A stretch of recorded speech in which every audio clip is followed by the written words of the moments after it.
Hello guys, स्वागत है आपका। सुपर हीरो मूवीज़ बेशक कॉमिक बुक के राइटर्स की एडेप्टेशन होती है जिसमें super duper action sequence, larger than life character portrayal, super powerful heroes और विलन्स प्रेजेंट होते हैं। लेकिन ये सब पॉसिबल होता है एक्टर्स की बेहतरीन एक्टिंग, डायलॉग डिलीवरी और ओवरऑल परफॉर्मेंस के कारण।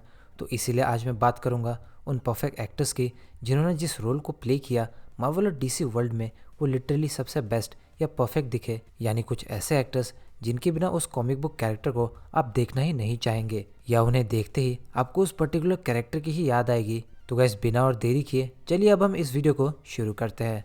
Number 15, J.K. Simmons as J Jonah Jameson. कितनी स्पाइडरमैन मूवीज आई और गई, कौन सा स्पाइडी बेस्ट है इसके डिबेट हुए, मगर असली अनडिस्प्यूटेड चैंपियन डेली ब्यूगल के J.K. सिमंस है एस जे जोना जेमिसन।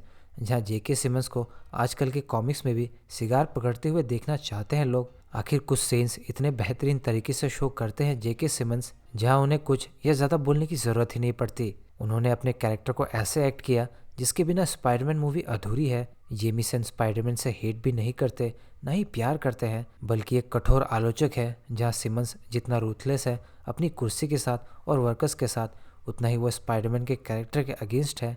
मगर उनकी एक्टिंग इस बात को भी छुपने नहीं देती कि वो मानना नहीं चाहते कि वो सबसे बड़े स्पाइडरमैन फैन है, और इसका जवाब मिला भी जब गॉब्लिन फोटोग्राफर की आइडेंटिटी तक मांगता है, मगर जेमिसन नहीं बताते। सिमंस ने इस कैरेक्टर को लिटरली अपनी क्लास और एक्टिंग के मैजिक से ही आइकॉनिक बना दिया था। यहाँ तक एमसीयू ने भी उन्हें ही कास्ट किया, और जब तक जेमिसन इस रोल को प्ले करना चाहे वो खुशी से कर सकते हैं। आखिर फैंस की भी बेशक यही डिमांड है। Number 14, Charlie Cox as Matt Murdock. आपको मैट मर्डॉक का कैरेक्टर प्ले करना है जो अंधा भी है, एक स्टिक के थ्रू रोजमर्रा की जिंदगी जिया करता है, लेकिन टाइम होते ही the man without fear Daredevil बनता है। So boom, here comes Charlie Cox. वो जितना नर्वस और शाय दिखता है एस मैट मर्डॉक, उतना ही कॉन्फिडेंट, एक्टिव और पावरफुल फील करता है डेयरडेविल बनते ही। चार्ली की हाइट, उसकी वॉकिंग स्टाइल, रिएक्शंस, उसके रोने या इमोशनल सीन्स एस मैट बिल्कुल परफेक्ट नजर आती है, जिसका नेटफ्लिक्स पे आने वाले एक शो से चार्ली अपने कैरेक्टर को नो वे होम तक लेके आ गए, जो उनकी दमदार परफेक्शन वाली परफॉर्मेंस का ही क्लियर एग्जांपल है,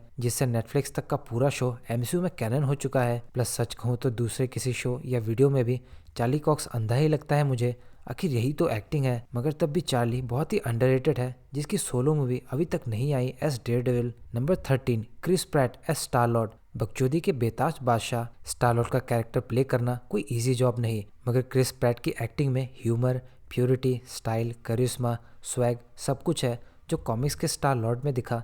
यहाँ तक कि ये क्रिस प्रैट ही है जिसकी बदौलत स्टार लॉर्ड का कैरेक्टर इतना फेमस हुआ, जहाँ मुश्किल से ही लोगों ने स्टार लॉर्ड या गार्डियंस के बारे में पढ़ा था या सुना भी होगा। क्रिस प्रैट ने वेट लॉस किया, प्रॉपर बॉडी बनाई, कॉमेडी टाइमिंग को अडॉप्ट किया, कैरेक्टर को जिया और परफेक्टली एक्ट किया। आखिर क्रिस प्रैट खुद स्क्रीन टेस्ट तक नहीं देना चाहते थे इस रोल के लिए, उनकी फुली हुई बॉडी के कारण। प्लस क्रिस के रॉ इमोशंस रॉकेट के लिए वॉल्यूम 3 में ये अपने पास्ट को लेकर इमोशनल होना जितनी अच्छी थी, उतनी ही कैरेक्टर की इमेच्योरिटी, उसका ग्रो होना बिल्कुल नेचुरल दिखते हैं, जो डेफिनेटली एक्टिंग मास्टर क्लास है। और Chris Pratt as Star Lord एक परफेक्ट कास्ट है and mic drop. Number 12, Patrick Stewart as Charles Xavier. X Men movie के चार्ल्स बस एक प्रोफेसर ही नहीं बल्कि एक लीडर, गाइड और फादर फिगर है म्यूटेंट्स के लिए। जहाँ पैट्रिक स्टीवर्ट अपने स्टेज एक्टिंग के एक्सपीरियंस से कैरेक्टर को मानो जिंदा ही कर दिया हो, जिसका एक्समैन मूवीज से मल्टीवर्स ऑफ मैडनेस तक पैट्रिक स्टीवर्ट की एक्टिंग के ही चर्चे हैं।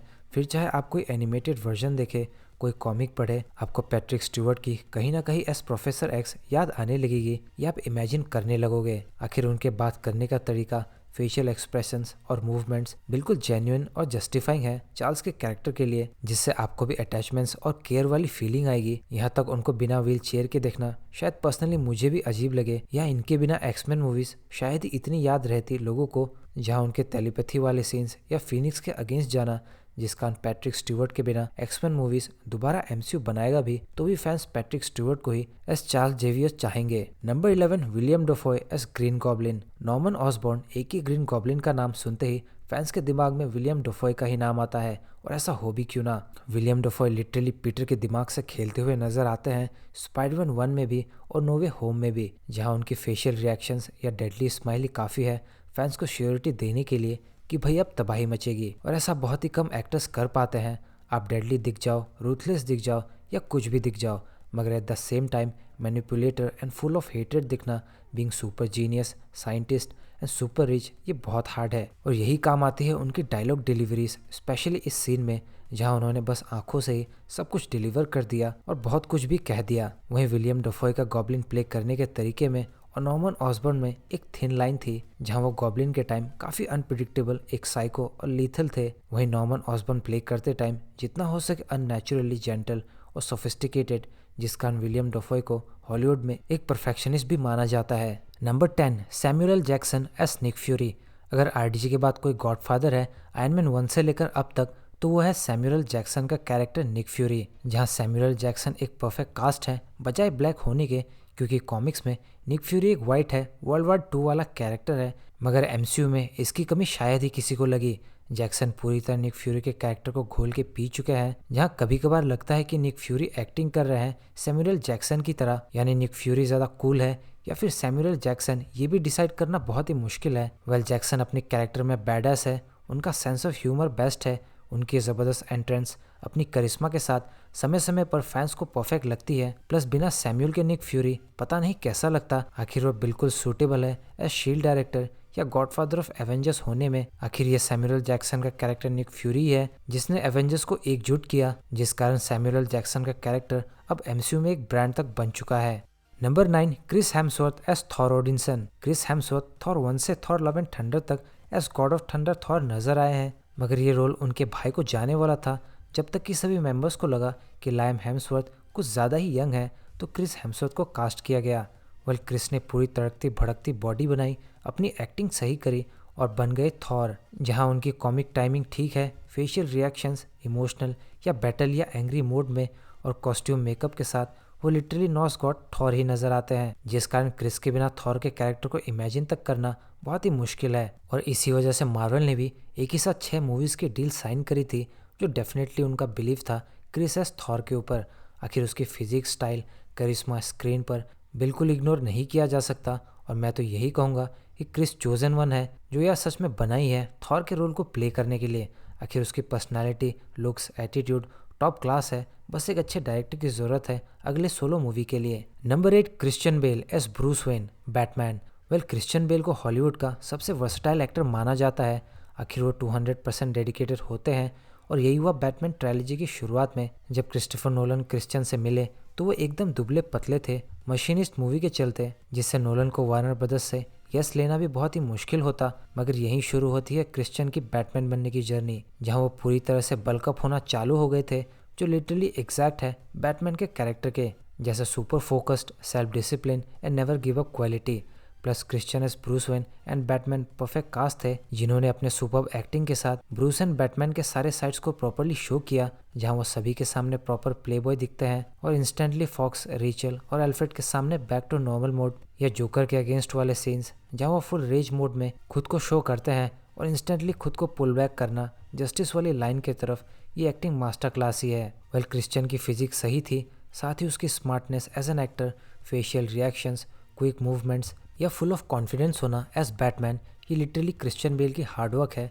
आखिर क्रिश्चियन जो भी रोल करते हैं वो सच में बेस्ट लगने लगते हैं। यहाँ तक क्रिश्चियन ने मूवी और इंटरव्यूज़ तक के लिए खुद के एक्सेंट को अमेरिकन में बदल लिया था, वो भी खुद के ब्रिटिश होने के बावजूद, जो श्योरली आर्टिस्टिक मास्टरपीस है। Number 7, Benedict Cumberbatch as Doctor strange.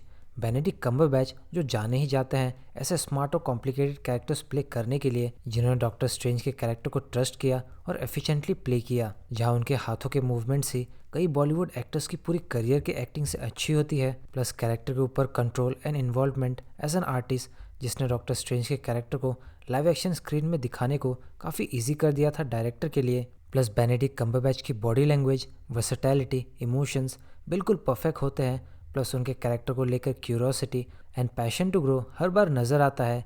वही उनकी डायलॉग डिलीवरीज, उनके वॉइस टोन के साथ, जिन्होंने डोरमामू भी पोर्ट्रे किया, जिसका वो मॉडर्न सिनेमा के मोस्ट एंगेजिंग एक्टर्स में से एक है। आखिर वो आते ही अपनी प्रेजेंस और चार्म से अपने रोल को प्ले करते हैं और सभी को हर बार शॉक कर जाते हैं, जिस कारण उनकी ब्रिटिश एक्शन के ऊपर भी लोगों ने इतना ध्यान तक नहीं दिया, सिवाय कुछ चंद क्रिटिक्स के। Number 6, Chris Evans as Captain America. Chris Evans as Captain America आप प्रॉपर स्क्रिप्ट राइटिंग कह लीजिए या already popular iconic character play करना हो, इस कारण ही कह लीजिए, but Chris Evans definitely nailed it. जहां पिछला कॉमिक बुक कैरेक्टर चला नहीं, मगर इस कैप्टन क्रिस ने पूरी बॉडी बनाई, जहाँ ये हेलीकॉप्टर सीन के मसल्स पूरी तरह नेचुरली बिल्ट है, ना कि सीजीआई के जरिए मसल्स भरे हो। प्लस हाइट नेचुरली ऑलमोस्ट थी ही क्रिस की, जो भी मे बी एक कारण है उनके एफर्टलेस तरीके से इस रोल को प्ले करने का। बट इंटरेस्टिंग बात यह है कि क्रिस एवंस इस रोल को बिल्कुल नहीं करना चाहते थे और उनके मॉम एंड आरडीजे के मनाने के बाद ही क्रिस ने रोल को एक्सेप्ट किया। यहाँ तक केविन फाइगी भी उनके ह्यूमन टच ऑलरेडी प्ले करने की वजह से डाउट में थे, बट एट दी एंड सभी ऑन बोर्ड आ ही गए। यहाँ तक कि क्रिस ने अपने लिए ही खुद डायलॉग्स तक लिख डाले थे विंटर सोल्जर मूवी में, या अपने पंचिंग या hand to hand combat skills के स्टाइल तक को इम्प्रूव करी। वेल ओवरऑल क्रिस एवंस के अंदर एक्टिंग, स्ट्रेंथ, कॉन्फिडेंस वो सब कुछ था जो कैप्टन जैसे नोबल हीरो में फैंस देखना चाहते थे। नंबर 5, टॉम हिडलस्टन एस लोकी। वैसे तो टॉम बहुत ही शरीफ और शांत स्वभाव के लगते हैं, मगर टॉम एस लोकी लिटरली डेडली है। फिर चाहे टॉम को आप फ्रस्ट्रेटेड या डेस्परेट देखे थ्रोन के लिए, या रेज में देखे, या इमोशनल होते हुए, वो सभी मोमेंट्स पर परफेक्ट है। जहां वो बिना किसी ग्लिसरीन के आंसू बहा देते हैं सीन को फील करके ही, जो बिल्कुल रॉ और नेचुरल एक्टिंग की मास्टरी वाली टैलेंट है। प्लस टॉम से मिस्चीवियस वाली वाइब आती है, जैसा लोकी के कैरेक्टर से आना भी चाहिए, जिस कारण टॉम एस लोकी जितना मिस्टीरियस है उतना ही इंटरेस्टिंग भी, वो भी अपने लिमिटेड स्क्रीन टाइम पर। आखिर मूवी थॉर के ऊपर जो होती थी, बट लोकी सीरीज ने टॉम के अल्टीमेट पोटेंशियल को शो किया एज एन एक्टर, जो मोस्ट वॉच सीरीज भी है एमसीयू की। आखिर लोकी जैसा dark and full of मिसचिफ and chaos को कुछ ऐसे प्ले किया टॉम ने कि डेफिनेटली आप भी टॉम की जगह किसी और एक्टर को एस लोकी इमेजिन ही नहीं कर सकते। Number 4, Ryan Reynolds S Deadpool. Deadpool fourth wall को ब्रेक करके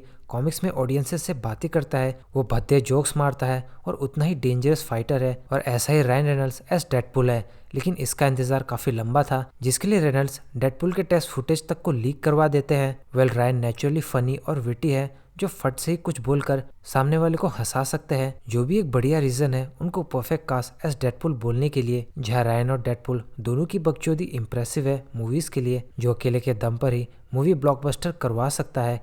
वही रेनल्ड्स का मजाक उड़ाना, कमियां बताना, हाउ डेडपूल सक्स, ये टोटली फैंस को एंगेज करके रखता है। ऊपर से रायन का इन्वॉल्वमेंट एज प्रोड्यूसर एंड को राइटर डेडपूल एंड वुल्वरीन में भी बताता है कि वो कितना सीरियस है डेडपूल के कैरेक्टर को लेकर। आखिर रायन और डेडपूल दोनों ही बैडएस है। वैसे भी ऐसे सुपर हीरोज को लाइव एक्शन मूवीज में लाना, वो भी आर रेटेड, डेफिनेटली बोलता है कि Deadpool was born to play Ryan Reynolds. Number 3, Hugh Jackman as Logan. Logan सबसे फेमस एक्समैन है एक्समैन मूवी फ्रेंचाइजी से, जिसका पूरा क्रेडिट जाता है ह्यू जैकमैन को। भले ही उनकी हाइट कॉमिक्स के लोगन से ज्यादा हो, या कॉमिक्स की तरह वो एक साइड किक नहीं है यहाँ, मगर उन्होंने अपना एक अल्टरनेट वर्जन ही दिखाया लोगन का, जो खूंखार है, डेंजरस है और बहुत तगड़ा फाइटर है। जहाँ जैकमैन के फेशियल रिएक्शंस अपने क्लॉ निकालते समय या एडामेंटियम को बॉडी में इंसर्ट करवाने के बाद आपको बिलीव कराने लगेगा कि कहीं ये सच में ही एक एनिमल तो नहीं। वही कैरेक्टर के पास्ट, उसके पेन, गिल्ट जो उसे अंदर ही अंदर खाते जा रहे हैं, ये सब कुछ जैकमैन पोर्ट्रे करने में कामयाब हुए हैं, जिस कारण भले ही एक्समैन मूवीज उतनी लाइमलाइट कलेक्ट नहीं कर पाई, मगर ह्यू जैकमैन की फॉलोइंग बढ़ती ही गई। और फिलहाल ह्यू जैकमैन एस लोगन one of the most iconic super hero characters में से एक तक बन गया है, और इसमें ह्यू की फिजिक का बहुत ही बड़ा हाथ है, और ये पॉसिबल हुआ उनकी इंटेंस ट्रेनिंग और वर्कआउट से विद क्लीन डाइट। वही डेडपूल वुल्वरीन मूवी के लिए डेली 6000 कैलोरीज इनटेक तक किया ह्यू जैकमैन ने, जो बहुत ही ओपी है। ओवरऑल ह्यू जैकमैन एस लोगन एंड वुल्वरीन फिनोमिनल काम है, मैं यही कहूँगा। Number 2, Heath Ledger S joker. बस एक ही अपीयरेंस एस जोकर, मगर हीथ ने सभी क्रिटिक्स के मुंह बंद करवा दिए अपनी गॉडलाइक एक्टिंग से, जिन्होंने भी उनके कास्ट होने पर उंगली उठाई थी। वेल हीथ ने इस रोल को प्रिपेयर करने के लिए खुद को होटल रूम में कैद किया, जर्नल बनाए अपने कैरेक्टर के लिए, डिफरेंट वॉइसेस ट्राई किए, जो बिल्कुल उनकी परफॉर्मेंसेस में क्लियरली विजिबल थे। जहां फिल्म में हीथ ने पागलपन की हदें पार कर दी अपने केओस से। आखिर जोकर का कैरेक्टर एजेंट ऑफ केओस कहा भी जाता है। प्लस अपनी मेकअप खुद करी, वो डेडली लाफ और ये आइकॉनिक वॉइस ऑफ सीरियस वाली लाइन लिटरली गूज़बम्प्स देती है, जिस कारण ये वही जोकर था जो बैटमैन फैंस हमेशा से लाइव एक्शन मूवीज में देखना चाहते थे। वही इंटरोगेशन सीन जो आपके रोंगटे खड़े कर दे, जहां हीट ने क्रिश्चियन बेल से सारे पंचेस और स्ट्राइक को जितना हो सके रियर रखने को कहा, जिस कारण ये काफी जोर के भी लगे थे। जगह जगह पर इम्प्रोवाइजेशन हुए पूरी मूवी में ही, और ये फेमस क्लैप सीन तो किसी से छुपा भी नहीं है। और शायद हीथ लेजर एस जोकर नहीं होते तो डार्क नाइट कभी उस हाइट को शायद ही टच कर पाती, जिस कारण पोस्थ्यूमस ऑस्कर भी मिला हीथ को। आखिर उस साल हीथ की एक्टिंग सबसे बढ़िया थी, और फ्यूचर में भी शायद ही कोई उनके इंसैनिटी के हाफ पर भी पहुंचे और कुछ ऐसा प्ले कर सके। So hands down, but Heath Ledger नहीं, हीथ लेजेंड, जो सबसे बढ़िया जोकर और नंबर 1 कॉमिक विलन है लाइव एक्शन मूवीज के। Number 1, Robert Downey Junior as Tony Stark. आज एमसीयू की फ्रेंचाइजी जहां पर है उसके मेन पिलर है रॉबर्ट डाउनी जूनियर। जहां मार्वल पहले तो उन्हें पास्ट के केसेस के कारण आरडीजे का स्क्रीन टेस्ट तक नहीं लेना चाहते थे, मगर जॉन फेब्रो के इंसिस्ट के बाद जब ये हुआ देन रेस्ट इज हिस्ट्री। वैसे भी कहीं ना कहीं ये मार्वल और आरडीजे दोनों का ही रिडेम्पशन था, जहां आरडीजे की स्टोरी ऑलमोस्ट आयरन मैन की स्टोरी ही हो गई थी। दोनों ने अपने एडिक्शंस को छोड़ा और millions and billions of fans को इंस्पायर किया। वेल आरडीजे के विटी सरकाजम बहुत ही नेचुरल लगते हैं, उनका स्टाइल परफेक्ट है, मानो मार्वल को टोनी स्टार्क ही मिला हो टोनी स्टार्क प्ले करने को, जहां वो बहुत ही फ्लॉलेसली टोनी स्टार्क को प्ले करते हैं बिना कैरेक्टर के ऑथेंटिसिटी को लूज किए, वो भी 2008 की आयरन मैन 1 से 2019 के एवेंजर्स एंड गेम तक। वही उनकी स्क्रीन प्रेजेंस जिसमें उनका करिश्मा एज एन एक्टर है, जिसे अपने क्राफ्ट से बहुत प्यार है, अपनी लाइंस को सही से डिलीवर करना या समय समय पर इम्प्रोवाइज करना, वो भी इतने सालों से, ये बिल्कुल ओपी है, जिस कारण आरडीजे को किसी से कंपेयर करना या उनके सिवाय किसी को इस रोल में देखना नेक्स्ट टू इम्पॉसिबल है। आखिर केविन फाइगी का भी यही कहना था कि आरडीजे को कास्ट करना एस आयरन मैन पूरे हॉलीवुड का सबसे ग्रेटेस्ट डिसीजन है, और इसीलिए ये सबसे परफेक्ट कास्टिंग है और नंबर 1 है इस लिस्ट में। तो गाइस ये थी टॉप 15 बेस्ट या परफेक्ट कास्टिंग की एक वीडियो। सो अगर आपको ये वीडियो देखकर अच्छी लगी हो तो इस वीडियो को लाइक करना ना भूलें और कमेंट करें अपने थॉट्स इस वीडियो से रिलेटेड, प्लस बताएं आपको कौन सबसे बेस्ट लगता है इनमें से, या कोई और लगता है तो उसे भी बताएं, और आपके हिसाब से और कौन कौन ऐसे एक्टर्स हैं जो बहुत ही अंडररेटेड है या इस लिस्ट में अपनी जगह नहीं बना पाए हैं, उसे भी जरूर कमेंट करके बताएं। साथ ही सुपर हीरो से जुड़े वीडियोस देखते रहने के लिए चैनल को सब्सक्राइब करना ना भूलें। तो गाइस मिलते हैं बहुत जल्द अगली वीडियो में, टिल देन बाय।